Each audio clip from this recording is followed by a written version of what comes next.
ಒಬ್ಬರೇ ಶಿಕ್ಷಕ 75 ವಿದ್ಯಾರ್ಥಿಗಳು ಹೆಚ್ಚುವರಿ ಸಿಬ್ಬಂದಿ ನೇಮಕಕ್ಕೆ ಎಐಡಿಎಸ್ಒ ವಿದ್ಯಾರ್ಥಿ ಸಂಘಟನೆ ಆಗ್ರಹ.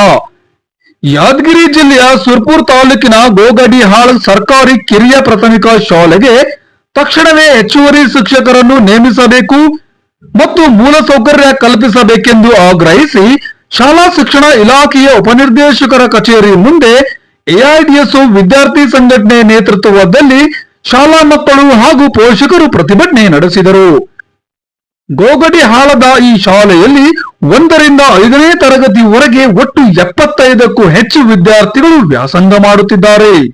ಆದರೆ ಇಡೀ ಶಾಲೆಗೆ ಕೇವಲ ಒಬ್ಬರೇ ಖಾಯಂ ಶಿಕ್ಷಕರಿದ್ದಾರೆ.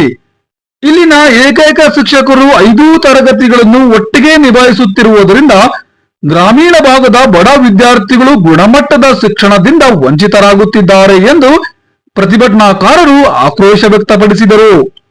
ಬೋಧಕ ಸಿಬ್ಬಂದಿಯ ಕೊರತೆಯಷ್ಟೇ ಅಲ್ಲದೆ ಶಾಲೆಗೆ ಕನಿಷ್ಠ ಮೂಲ ಸೌಕರ್ಯಗಳು ಇಲ್ಲ. ಶುದ್ಧ ಕುಡಿಯುವ ನೀರು, ವಿದ್ಯುತ್ ಸಂಪರ್ಕ, ಸುಸಜ್ಜಿತ ಶೌಚಾಲಯ ಹಾಗೂ ಆಟದ ಮೈದಾನದ ಸೌಲಭ್ಯವಿಲ್ಲದೆ ಮಕ್ಕಳು ಪ್ರತಿದಿನ ಪರದಾಡುವಂತಾಗಿದೆ ಎಂದು ಪೋಷಕರು ದೂರಿದರು. ಪ್ರತಿಭಟನೆಯನ್ನು ಉದ್ದೇಶಿಸಿ ಎಐಡಿಎಸ್ಒ ಜಿಲ್ಲಾ ಸಂಚಾಲಕರಾದ ಶಿಲ್ಪಾ ಬಿಕೆರವರು ಮಾತನಾಡಿ, ಗ್ರಾಮೀಣ ಭಾಗದ ಸರ್ಕಾರಿ ಶಾಲೆ ಮತ್ತು ಅಲ್ಲಿನ ವಿದ್ಯಾರ್ಥಿಗಳ ಭವಿಷ್ಯವನ್ನು ಉಳಿಸುವುದು ಸರ್ಕಾರದ ಆದ್ಯ ಕರ್ತವ್ಯವಾಗಿದೆ. ಅಧಿಕಾರಿಗಳು ಕೇವಲ ಭರವಸೆ ನೀಡದೆ ಕೂಡಲೇ ಸ್ಥಳಕ್ಕೆ ಭೇಟಿ ನೀಡಿ ಸಮಸ್ಯೆ ಬಗೆಹರಿಸಬೇಕು. ಇಲ್ಲದಿದ್ದರೆ ಮುಂದಿನ ದಿನಗಳಲ್ಲಿ ಹೋರಾಟವನ್ನು ಮತ್ತಷ್ಟು ತೀವ್ರಗೊಳಿಸಲಾಗುವುದು ಎಂದು ಎಚ್ಚರಿಸಿದರು. ಪ್ರಾರಂಭ ಆಗಿ ಜೂನ್ 1ಕ್ಕೆ ಅದ್ದೂರಿ ಆರಂಭ ಅಂತ ಮಾಡ್ತಾರೆ ಸರ್ಕಾರ. ಯಾವ್ದಕ್ಕೆ ನಿಮ್ದು ಅದ್ದೂರಿ ಆರಂಭ? ಅದ್ದೂರಿ ಆರಂಭ ಮಾಡಬೇಕಾಗಿರೋದು ಆ ಸರ್ಕಾರಿ ಶಾಲೆನಲ್ಲಿ ಏನೇನು ಕೊರತೆ ಇದೆ. ಶೌಚಾಲಯ ಇಲ್ವಾ? ಜೂನ್ 1ರವರೆಗೂ ರೆಡಿ ಆಗುತ್ತೆ. ಮೈದಾನ ಇಲ್ವಾ? ಅದು ರೆಡಿ ಆಗುತ್ತೆ. ಟೀಚರ್ಸ್ ಇಲ್ವಾ? ಅದು ರೆಡಿ ಆಗುತ್ತೆ. ಅದನ್ನ ಮಾಡಿ ನೀವು ಶಾಲೆ ಪ್ರಾರಂಭ ಮಾಡಬೇಕು.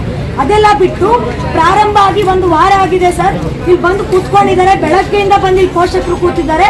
ಬರೀ ಅಧಿಕಾರಿಗಳು ಬರ್ತಾರೆ, ನಾವು ಅದು ಮಾಡ್ತೀವಿ ಇದು ಮಾಡ್ತೀವಿ, ನಿಮಗೆ ಕಾಳಜಿ ಇದೆ ಅಂತ ಹೇಳ್ತಾರೆ, ಒಳಗೋ. ನಮಗೆ ಆಶ್ವಾಸನೆಗಳು ಬೇಕಾಗಿಲ್ಲ. ಚಿಕ್ಕ ಮಕ್ಕಳು ಇವತ್ತು ಬೀದಿಗಿಳಿಬೇಕಾಗಿ ಬರ್ತಿದೆ ಅಂತ ಹೇಳಿದ್ರೆ ನಮಗ್ ಬರೀ ಆಶ್ವಾಸನೆಗಳಿಂದ ಇಷ್ಟು ತೊಂದರೆಗೆ ಬಂದಿರೋದು. ನಮಗ್ ಖಾಯಂ ಶಿಕ್ಷಕರು ಬೇಕು.